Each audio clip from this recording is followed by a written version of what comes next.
O que é o ego? Esse assunto é tão vasto, tão cheio de defesas, explicações, teses. Eu me divirto muito com esse tema, porque por muito tempo eu aprendi, de certa forma, como construir egos.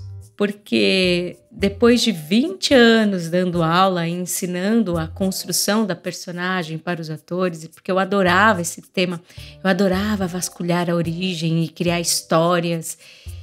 E aí eu percebi que os egos não eram diferentes dos personagens, porque nós nos relacionamos de formas diferentes em ambientes diferentes.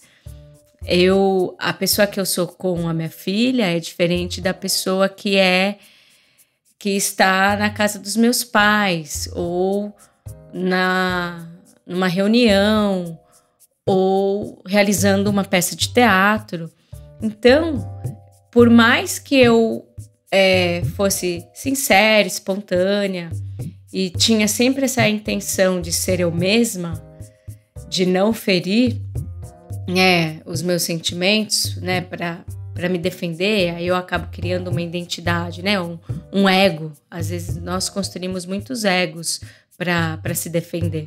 Então, quando eu percebi que era quase impossível ser eu mesma, da mesma forma em todos os lugares, eu falei, nossa, isso não é diferente do que saber construir os personagens. E aí eu entendi uma coisa muito interessante, que mas o ego, nesse sentido que nós usamos ele na vida e não nos palcos, nesse lugar, ele é bom ou ele é ruim? E eu falei, se ele tá num lugar de me defender e me proteger, ele é bom, porque ele vai me defender e me proteger. Só que aí eu voltei um pouquinho assim para trás e pensei, e ter essa necessidade de se proteger e se defender é bom? Sim, é bom, né? Preserva a nossa vida. Mas o tempo todo é bom? O tempo todo você ficar se defendendo, se justificando, se protegendo é bom? E não passa por esse filtro de ser bom ou ruim. E sim, o que é que revela esse bom e esse ruim? E foi muito interessante, porque eu entendi essa sensação ruim que eu tinha quando eu falava a palavra ego. Eu não tinha uma sensação boa, porque no meu caso eu tinha muitos egos de defesa, muitos egos por causa de traumas, de coisas que eu vivenciei. Isso atrapalhava as minhas relações, porque era como isso limitava o meu crescimento em alguns momentos da minha vida. Às vezes eu não precisava mais me defender e eu estava me defendendo. Às vezes eu não precisava mais me justificar e eu estava ali me justificando. E quis olhar para isso também.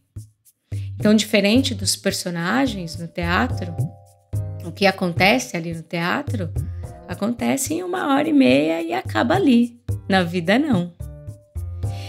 Eu respirei fundo e fiz assim, nossa, quantos egos será que eu tenho? Será que eu consigo começar a recolher alguns? Porque, gente, é muito cansativo ficar sustentando tantas histórias, sendo tantas pessoas diferentes. Tá bom, não consigo recolher alguns, mas eu consigo ir equilibrando esses egos e aproximando ele da minha essência, do meu eu. E essa necessidade de aproximação com o meu eu, esse eu interior, o eu self, a sua consciência, essa consciência que tudo sabe quando você nasce, esse lugar tão íntimo, essa minha necessidade de ser mais sincera comigo mesma, fez com que eu começasse a me comportar de uma forma mais espontânea com a vida. E as pessoas não estavam acostumadas. Então, quando perguntavam, Thaís, está tudo bem? E não estava, eu era realmente sincera e dizia, não, hoje não. Só que eu fui dosando isso, né? Porque eu percebi que a minha vida era muito dramática e que ninguém precisava saber de todos os meus dramas. Mas foi interessante, porque eu passei por esse processo de ser sincera e teve pessoas que aceitaram muito bem, mas teve outras pessoas que ficaram em choque. Mas depois de um tempo, tudo foi se alinhando, assim, e as relações estão todas muito boas hoje. Tem um vídeo aqui no canal que fala um pouquinho sobre essa minha trajetória, né? A minha busca pela sinceridade.